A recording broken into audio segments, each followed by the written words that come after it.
Nós vamos dar início ao nosso episódio de número 2 do minicurso O Pensamento Modernista na Arquitetura, que nós vamos ver, como falamos ao final do último episódio, a materialização do pensamento, do ideal, da filosofia, vamos dizer assim, modernista, nas obras arquitetônicas. Mais uma vez, uma breve cronologia. Então, vamos falar aqui da década de 30 até 45, quando a gente tem o final da Segunda Guerra Mundial, certo? Logo em 1930, nós temos o Congresso Pan-Americano de Arquitetura, que vai trazer ideias sobre a síntese das artes, sobre essa arquitetura modernista. Os congressos têm uma função primordial aqui neste momento, né, porque permitem que arquitetos convivam com outros e que haja um diálogo aí, uma expansão desse ideal modernista. Em 31, lembrando que em 30 Getúlio Vargas também dá o golpe, né, e assume a presidência do Brasil. Em 31, a gente tem a reforma curricular do curso de arquitetura da Escola Nacional de Belas Artes, com a direção de Lúcio Costa, vamos falar sobre isso. Em 33, o decreto-lei regulamenta a profissão de arquiteto, que até então não era oficialmente regulamentada, então somente em 33, né? Em 35, o concurso para o famoso prédio do Ministério da Educação e Saúde, que vai ser a primeira grande obra modernista do Brasil, também vamos falar muito sobre ele. Em 36, Le Corbusier chega ao Brasil. Na verdade, não é a primeira visita dele, mas é a mais importante, ele também vem em 29. E em 43, a exposição Brasil Builds, em Nova York, também vamos falar um pouquinho dela, né? Então, em 31, o Lúcio Costa vai ter uma breve passagem pela direção da Escola Nacional de Belas Artes e começa, então, a construção desse curso de arquitetura separado mais das Belas Artes, independente das Belas Artes, tá? Então, ele tenta introduzir um ensino técnico-científico paralelamente a um ensino artístico, mas trazer mais matérias técnicas científicas e criar um curso independente de arquitetura. Tá? Para isso, ele contrata professores, claro, com o mesmo viés que ele, né? Então, professores como Afonso Brady e o Gregory, que trazem a linguagem moderna para a Escola Nacional de Belas Artes, que até então mantinha o ensinamento com base no ecletismo, no neocolonialismo. Então, esses novos professores introduzidos pelo Lúcio Costa trazem essa bagagem modernista. Claro, isso vai facilitar o desenvolvimento do modernismo no Brasil a partir de então, porque eu crio aqui uma verdadeira escola modernista, né? Porque, como eu disse, estes nomes têm os maiores escritórios de arquitetura, são professores da Escola Nacional de Belas Artes, fazem obras para o governo e acabam dominando, monopolizando esse cenário da época. Tá? Aí eu falei que eu ia trazer números, né? Olha, para vocês verem, de 1901 a 1920, né? Estamos falando aqui de 2 décadas. A Escola Nacional de Belas Artes formou apenas 37 arquitetos. E na década seguinte, formou 344, na verdade, na década de 30, mas é um número ainda muito, muito baixo, né, se a gente for pensar. E, então, são poucos profissionais que monopolizam esse cenário, tá? Agora, com essa mudança nos professores, a mudança e a reforma do curso na EMBA, essa monopolização vai tender mais para o modernismo, tá? Em 35, então, o conhecido concurso para o prédio do Ministério da Educação e da Saúde, o Getúlio Vargas vai começar a construção de prédios públicos que centralizavam repartições, então é aquela ideia de verticalizar, né, de eu ter um prédio alto, que tenha vários andares e que em cada andar eu tenha ali tantas repartições e está todo mundo no mesmo barco, certo? Até então, a República Velha, se a gente for pensar, construía palácios, teatros ecléticos, projetados por arquitetos europeus, construídos por pedreiros portugueses, a gente já falou sobre isso, né? Então, essa nova arquitetura é mais vertical, mas ainda assim, e está entre aspas, que é retirado de um documento assinado por Getúlio Vargas, essa arquitetura exemplar do Estado Novo deveria evitar o moderno extremado. tá? O vencedor deste concurso é o Arquimedes Memória, que tinha o maior escritório de arquitetura na época, do Rio de Janeiro, e era professor da Escola Nacional de Belas Artes. Então ele traz já um projeto moderno, né? Mas enfim, parece que não agradou muito nem ao ministro Capanema, nem ao Getúlio Vargas. Então o projeto foi arquivado com a desculpa, né, acredita-se que foi uma desculpa, de que ele não satisfazia os requisitos higiosanitários da época. Em 36, o Capanema vai contatar Lúcio Costa e vai encomendar um novo projeto, então, para o prédio. O Lúcio Costa, que tinha um pouco esse viés, né, de não levar grandes projetos sozinhos, pede ao ministro Capanema que Le Corbusier venha ao Brasil. Getúlio Vargas é contra ele vir como arquiteto principal, então o Lúcio Costa sugere que ele venha como um consultor. Então, ele viria dar ideias sobre a construção desse novo prédio, né? E essa ideia, então, é aceita. E é aí que Le Corbusier vem ao Brasil pela segunda vez. E esse edifício é considerado o primeiro edifício moderno do Brasil, tradicionalmente, mas a gente sabe que há outros que o antecederam. Vamos falar aqui de outra casa, outra residência modernista, né? Feita também por Gregory, no Rio de Janeiro. Geralmente essas casas, as primeiras residências modernistas são construídas ao redor, em bairros mais afastados do centro, né? Mais nos extremos da cidade, não são tão bem aceitas ainda. E aqui é interessante essa imagem, como a gente vê aqui a contraposição, né? Uma casa modernista, e aqui ao lado, essa casa em estilo neocolonial, né? Com o óculo, com o telhado em águas, né? Então eu ainda tenho as duas coisas ao mesmo tempo, como eu disse, né? Tudo na história é um processo. Então essa casa é de 31, Rio de Janeiro. A gente viu lá a primeira em 27, em São Paulo. O Albergue da Boa Vontade, que é uma obra de Afonso Reilly com Gerson Pinheiro, um projeto, desculpa, também de 31, que traz os ideais de Le Corbusier, tá? Que ele vai tentar aplicar os 5 pontos de Le Corbusier, todas as ideias que Le Corbusier trazia. E a Associação Brasileira de Imprensa, que quando o prédio do MES começa a ser construído, ela já está sendo finalizada, né? Esse prédio da ABI está sendo finalizado, é de 35, dos irmãos Roberto. Então, são obras modernistas que já trazem aqui a ideia do pilotis, né? Essas espécies de persianas, essas janelas em fita, já trazem, então, aspectos modernistas, antes do prédio do MES. Mas ficou muito famoso esse prédio do Ministério, por ser uma obra gigantesca, claro, mas também por ter trazido Le Corbusier, envolvido Lúcio Costa, Niemeyer e tudo mais. A Escola Alberto Torres, para a gente sair um pouco desse eixo Rio de Janeiro-São Paulo, que é do Luiz Nunes, estamos aqui em Recife, que traz ali um pouco das curvas, né, até bem similar à Igrejinha da Pampulha, e traz também os ideais de Le Corbusier. Então, inicialmente, assim, na década de 30, essa arquitetura brasileira vai ser bem corbusiana. Então, ele chega ao Brasil, Le Corbusier, pela segunda vez em 36, já tinha vindo em 29, e fica aqui durante 3 semanas, vai promover uma série de entidades, vão promover encontros e palestras, que ele vai trazer maior visibilidade para os seus ideais. O Le Corbusier vai elaborar uma série de croquis que vão ser trabalhados pela equipe do Lúcio Costa ao longo de 10 anos de construção do edifício. O Niemeyer já fazia parte da equipe de Lúcio Costa, então é muito importante a gente perceber que já em 35 ele está ali convivendo com Le Corbusier intensamente, né? Como eu disse, encontros, palestras, cafés, né? Esses homens passavam ali o dia todo tentando sugar tudo que Le Corbusier tinha, né? Para trazer de conhecimento e de visões modernas.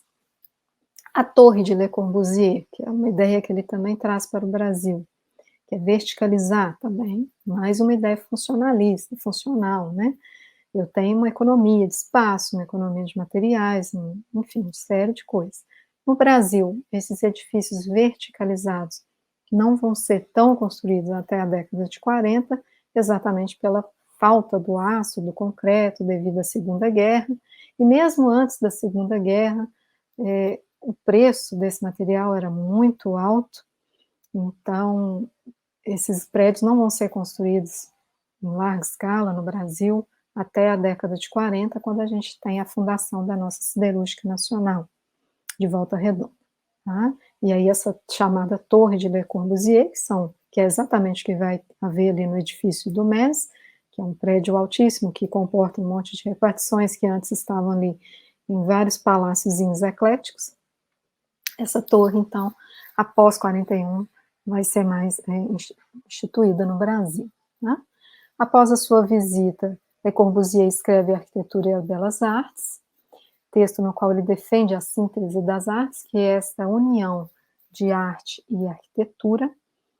Há quem diga que ele escreveu isso pelo que ele viu no Brasil, mas é um pouco exagero, até porque o Brasil ainda está conformando a sua arquitetura modernista e ainda não inseriu tantos elementos artísticos, que é o caso dos painéis, né, principalmente Portinari, ainda não inseriu esses elementos na sua arquitetura. Mas é só para a gente polemizar aqui, que dizem que ele teria visto tanta arte e arquitetura no Brasil que ele escreveu esse texto. Este é o prédio do Ministério da Educação e Saúde, atual Palácio Capanema, né? E aqui eu tinha falado para você sobre o espaço residual. Então, a rua está aqui, nesta fachada lisa, né? E o prédio está ali no meio do terreno, vamos dizer assim, né? E sobra um espaço residual de um lado e do outro, que vai ser aproveitado como jardim, para construir espaços semipúblicos ou públicos, para construir alamedas que conectam um edifício ao outro. Aí a arquitetura modernista vai dar essa série de soluções, tá? Mas vocês verem, ele está enviesado, assim, com relação à rua, né? As janelas não estão de frente, ele está de lado, entre aspas, né? Estou aqui falando comparativamente a uma arquitetura tradicional. Então, a equipe de Lúcio Costa, da qual Niemeyer fazia parte, e aqui a gente vê também as janelas em fita, né, e essa espécie de veneziana que é colocada aqui para dar não só um sentido mais vertical, então elas são divididas assim na vertical, não na horizontal, então dá mais verticalidade ainda ao edifício, mas também para quebrar um pouco essa conexão do interior com o exterior, né? Que para esse homem moderno é importante, porque afinal agora é um homem que passa horas no escritório, então ele precisa desse contato com o exterior. O edifício, então, vai incorporar azulejos de Portinari, e aqui a gente vê um elemento da tradição portuguesa, né? Afinal essa azulejaria é bem típica de Portugal, veio para o Brasil na construção das igrejas, principalmente, mas também estava presente em algumas residências, e é considerado, então, um elemento de tradição, é considerado, então, um resgate, né? Um dos resgates que o modernismo faz a essa época colonial, né? E a gente vai ver muito, né, desses azulejos Portinari, não por acaso também com essas cores, né, o branco e o azul, são típicos da azulejaria portuguesa. Esse azulejo, este mural, fica bem no pilotis, aqui está a rua, aqui atrás, então ele fica na parte de dentro, que é o que eu disse, é aquele espaço semi-público ou público, alguns edifícios hoje fecharam isso aqui, tornaram espaço privado, né, mas eu tenho aqui um espaço em que as pessoas podem transitar, certo? Que é um ideal também da arquitetura modernista, tá? A escultura de Bruno Giordi, também, que é o Monumento à Juventude Brasileira, então esse é o outro lado do edifício, o outro, vamos dizer, espaço residual, que foi feito ali um jardim, e tenho aqui a escultura. Então, para a gente pensar nessa união de arquitetura e arte, essa síntese das artes, que é algo muito importante para o modernismo brasileiro, não só brasileiro, mas sobretudo brasileiro.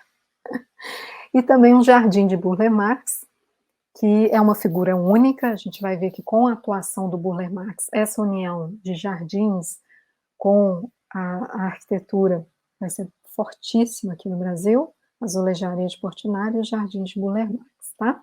Então aqui eu tenho um terraço, que traz esses jardins, né, também para dar uma certa quebrada nessa questão do homem moderno, né, que só vê, eh, cimento e tudo.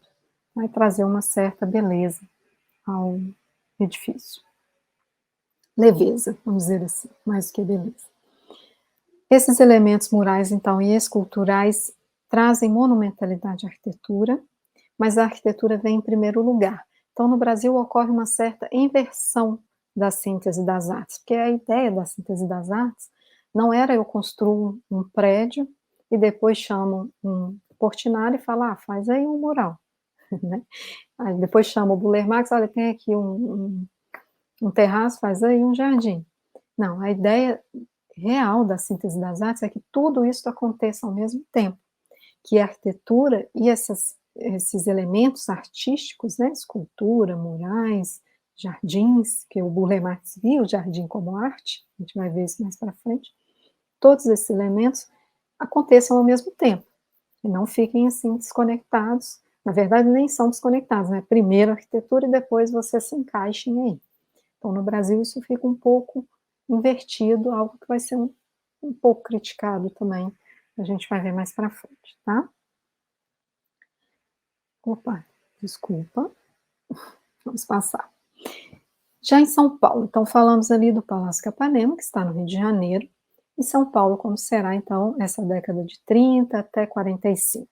Nós temos 2 grandes nomes atuando em São Paulo nesse momento, o Rino Levi, que é o arquiteto brasileiro mais falado nas revistas estrangeiras, depois de Niemeyer, que a gente não ouve tanto falar, mas foi uma figura importantíssima para a arquitetura brasileira da época, e o Álvaro Vital Brasil. Então nós temos aqui o Columbus com o Rino Levi, que é um edifício que ele projeta para São Paulo, que ele vai simplificar muito a fachada, retirar os elementos decorativos e transformar a fachada de um residencial de luxo, tá? Um residencial vertical, destinado à elite paulistana, ele vai transformar como se fosse numa fachada de serviço, né? Uma fachada muito simples, muito retilínea, muito clean, vamos usar essa palavra contemporânea, e em São Paulo isso era visto como um prédio menor, vamos dizer assim, é uma moradia de pessoas mais sem condições, e ele traz, então, essa fachada de serviço, entre aspas,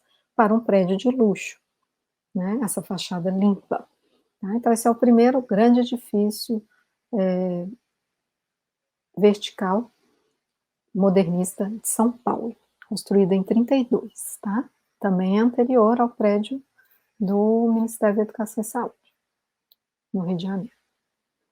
E o Álvaro Vital Brasil vai construir o edifício Ster.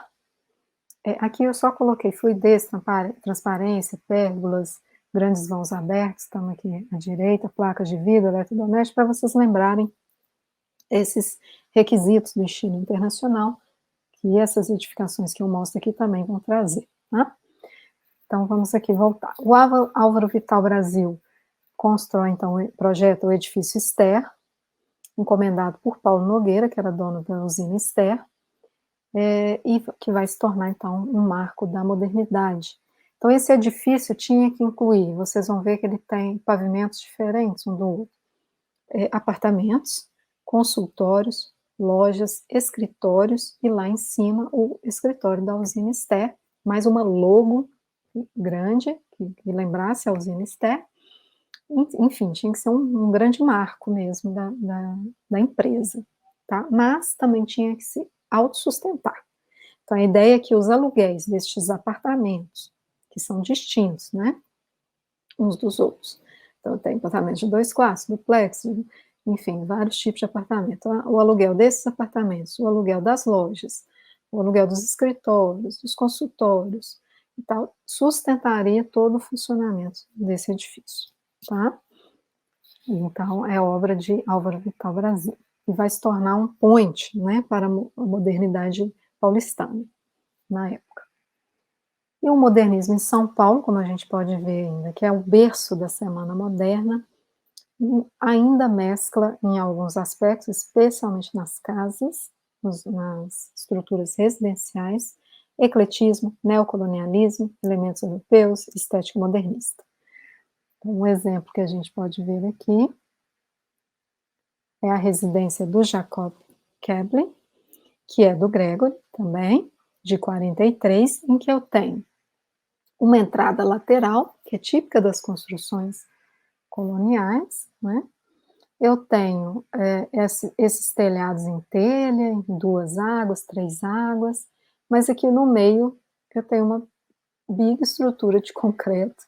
Então essa mistura, essa parte aqui arredondada, que lembra um pouquinho os edifícios ecléticos, então eu ainda tenho aqui uma certa indefinição nas casas. Vamos lembrar lá que os paulistas precisam, sentem essa quase necessidade, né, de se reafirmarem por suas posses.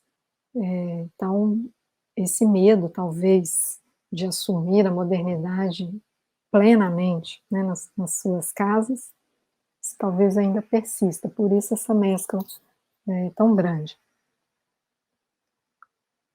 Em Belo Horizonte, trazendo então um pouco a sardinha para o nosso lado, vamos falar um pouquinho do conjunto arquitetônico da Pampulha, que é um dos mais importantes do país, enquanto afirmação do estilo modernista.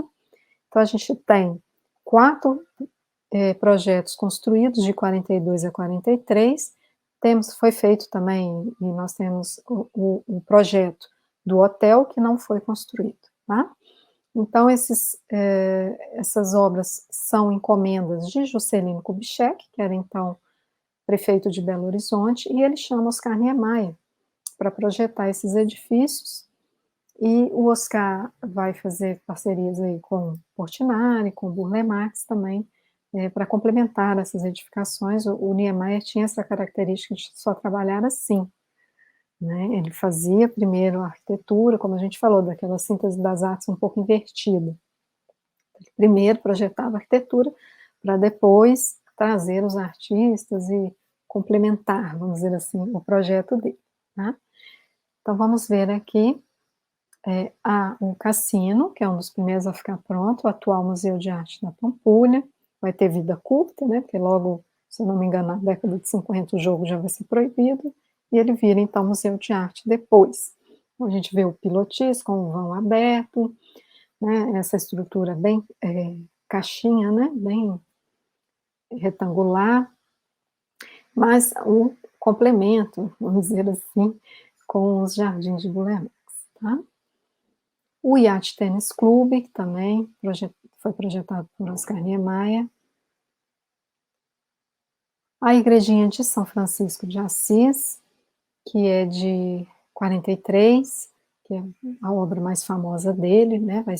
Vai dar um boom na visibilidade do Oscar Niemeyer até internacional, né? Essa igrejinha vai dar o que falar, ele vai ser muito comentado nas revistas internacionais por esta nova conformação estética, né, principalmente por se tratar de um edifício religioso.